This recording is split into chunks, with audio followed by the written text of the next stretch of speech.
studio guest now to In Tune. He's the pianist Nicholas McCarthy. We're going to be talking to him in a moment, but first he plays live for us. It's an arrangement of Richard Strauss's song Morgan.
Thank you very much indeed to Nicholas McCarthy playing live for us on In Tune. That was Strauss's song Morgan, arranged for piano. Hi Nick, great to see you. Thank you for having me in.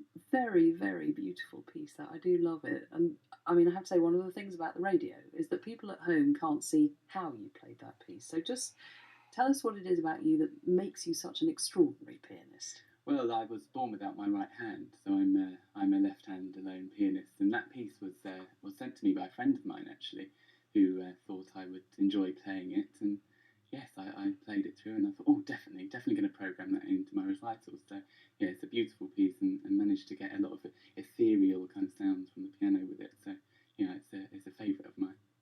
You have just graduated from the Royal College of Music. When was that? That was back in July. Fantastic. Feels like a lifetime ago now. Well, congratulations on that. The first left-handed pianist ever to have done so. That must be the most tremendous feeling for you. Not only to have graduated, which is great in itself, but somehow to be the first to be a pioneer at anything. Absolutely. I mean, I didn't even think of that when I graduated. My teacher rang me and said, "Oh, Nick, now your transcript's through. Do you realise that you've actually made history by being the first ever left-hand pianist to graduate from the college. And of course, I don't go around thinking of things like that. So it was amazing, and it really did make my graduation a bit more special. That I did that little something extra. So. Particularly amazing, I think, given how much discouragement you faced very, very early on. When was it that you, first of all, fell in love with the sound of the piano? When did you know this was what you wanted to do? It was when I was 14. I had a very unmusical upbringing, and I wanted to be a chef before, discovering the piano. And I saw a friend of mine playing a Beethoven piano sonata, the Waldstein sonata, and I just absolutely fell in love with it. And I know a lot of people would fall in love with the Waldstein sonata, but I fell in love with everything about the piano and the music, and I just decided there and then that's what I wanted to do. And I didn't know anything about left-hand alone repertoire even, so it wasn't until I went to the Junior Guildhall when I was 17 that I was introduced to left-hand alone repertoire, and that's when I did my research and found out about it. So, having heard the piano at the age of 14, what happened? You went home to your mum and dad and said, right, I want a piano now. I mean, how did it kind of progress from that idea? Well, they thought it was going to be a bit of a fad, which, I have had those in my time. As a lot of 14-year-olds do have, and, yes. Trampolining being one of them, which that, fell on deaf ears. But, yes, they bought me kind of a cheap keyboard, and just for me to try out. And obviously then they realised that, actually, he's becoming quite good at this. Obviously we upgraded as I got better at things. So. But you got turned away from a music college very early on, a music school that you approached. What kind of words of discouragement were you given, and what happened to you at that point that galvanised you to go on? Well, it was a piano school, and it was based in Croydon. It's not around anymore, but the headmistress, who was a marvellous teacher and a marvellous, she had a great school, very, very gifted pianists went there, but she wasn't very, she didn't really think out of the box. And I think with me and left-hand repertoire, it's obviously not the first thing you would think of as a career choice for someone of a young teenager. So I think she was a bit hesitant to kind of open the doors, and she just refused me an audition, and it was really hurtful. Of course, I was about 15 or 16 at the time, and I remember being very upset. But I can appreciate that was her school, and she maintained those standards very high. And at the same time, I made sure that I used that as a positive, so I carried on.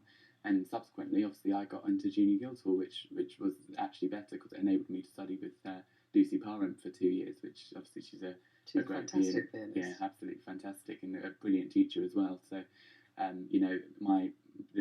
that journey was mapped out very clearly, I think, for me.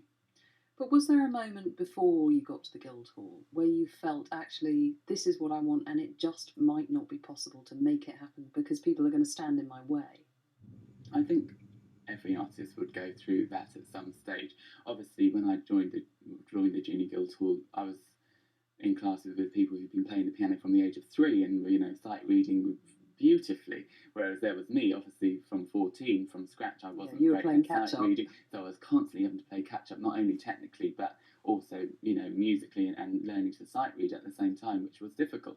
But things like that just made me more determined, I think, and I had a very clear vision what I wanted for my career, and I just kept on with that, really. We're going to talk more in a moment, but you're going to play for us. What are we going to have next? We're going to have the Nocturne Opus 9 by Alexander Scriabin. Thank you very much indeed. Nicholas McCarthy playing for us on In Tune, Scriabin's Nocturne Opus 9.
Scriabin's Nocturne, Opus 9, performed for us live on In Tune by Nicholas McCarthy.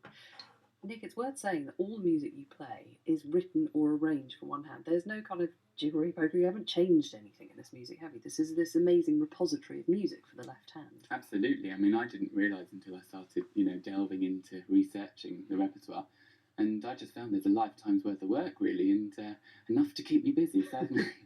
And a lot of it is due to this amazing man, Paul Wittgenstein. Yes, thank you, Paul Wittgenstein. Now, this is the brother of the philosopher Wittgenstein, and Paul Wittgenstein lost his arm during the First World War, and he commissioned some amazing music. So, I mean, I assume you feel you kind of have a lot of the repertoire to thank. It comes from him. Absolutely. Obviously, the famous Ravel Piano Concerto for the left hand is thanks to Paul Wittgenstein. Obviously, most people who enjoy classical music will know of that concerto. It's an absolutely, wonderful concerto. It's a real masterpiece. But also, lesser known concertos. Prokofiev's Fourth Piano Concerto was written for the left hand, and again written for Paul Wittgenstein, along with Benjamin Britten's Diversions. And there's actually two pieces of Strauss as well, big concertos that a lot of people aren't aware of. So, I mean, there's, as I say, there's enough to be getting on with, certainly.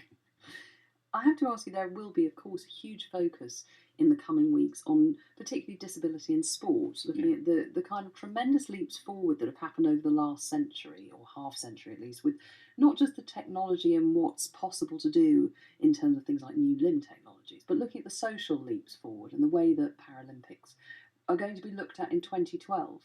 I wonder if you feel there's a long way still to go with music and disability. Has it come as far as our understanding of sport and disability? Unfortunately, I don't think it has. And of course, we see at the moment the Paralympics. It's so exciting, and I personally can't wait for that. But unfortunately, I don't think music has moved on as much as the sporting world at the moment. And this is what Charles Hazelwood and my involvement with the British Para Orchestra is trying to get across that message. Well, tell us a bit about the Para Orchestra. Who's in it, and how does it work? So it was an initiative thought up by Charles Hazelwood, and basically just to tackle that problem of the fact that he's been a conductor for many, many years, and he has only encountered 3 disabled musicians in all of the orchestras that he's worked with worldwide. So, that something needed to be done about it. So he created this orchestra, which is the British Para Orchestra, and he asked me to be one of the members of it. And it's a very collective group. It's not like a typical orchestra as one would think, with big string section and everything. It's a very small and eclectic group of instruments. That's obviously me on piano, and then we've got a lot of electronic musicians, sitar. What else? We've got harp. I mean, it's a real eclectic mix, really. But it works really well. It's got a really unique voice, and it's a very different project for me. I'm very used to solo work, and obviously if I was playing a concerto, for instance. But this is very, very different for me. But it's very exciting because it enables me now to perform as a collective with other musicians, as opposed to just as a soloist. There's such limited music for chamber works, for instance, for left hand. So it's actually a pleasure to experience the old rehearsal time with the orchestra. So yeah, it's a great project. And I know from Charles that the idea of the orchestra is sort of to gather a group of people together who share in some ways an approach, but then at the same time, actually essentially about very high level music making. He's not going to stand for any kind of, it's not meant to be an excuse. It's not meant to be a kind of softly thing. It's actually about a celebration of the very highest standards of excellence, and that must be something you all share as musicians, this striving for excellence. Absolutely. Obviously it would be very easy just to be like, oh, okay, we're the British Para Orchestra, we can get away with this, and we're not, we're not like that, we're not going to do that. And I know Charles feels very strongly about that as well, and so we've managed to create this personal voice of the orchestra, and as you say, it is a very high standard, and we're constantly striving to improve that as well. You've got a solo recital coming up at Fairfield Halls in Croydon. What is the career trajectory for you now that you've left college? Is it about recording albums? Is it about live gigs? Where do you hope this career is going to take you? Well, I hope that it's going to continue to grow. I mean, I've been very fortunate in my career since 2010. That's when I started, really playing publicly, and I'm just hoping it's going to continue to grow bigger and better all the time. And obviously, an album would be lovely. If there's any record execs out there listening, then feel free. But of course, I think left-hand repertoire is very underrepresented. And as you've heard, there are some real gems in there. There's some not so good ones as well, I must admit, but there are some real masterpieces that aren't performed or aren't recorded that much, and there's still some left-hand works which haven't been recorded as yet, full stop. So, I hope that I will develop my career as I get older, and I hope that the industry will look at me as that go-to person for any left-hand repertoire essentially. We'll have one last piece of live music now. What is it? It's actually a piece of Gershwin, but it was arranged by Earl Wild for left hand. He composed these set of etudes, and it's etude number 3, and it's originally for left hand. Then he rewrote it for 2 hands, but I'm going to play obviously the left hand version. Thank you very much indeed. Music by Gershwin, arranged by Earl Wild and performed on In Tune by the pianist Nicholas McCarthy.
Nicholas McCarthy playing live on In Tune, music by Gershwin, arranged by Earl Wild, and that was an etude featuring one of Gershwin's loveliest tunes. That was The Man I Love. Nick, thank you so much for coming in today. Fantastic to see you.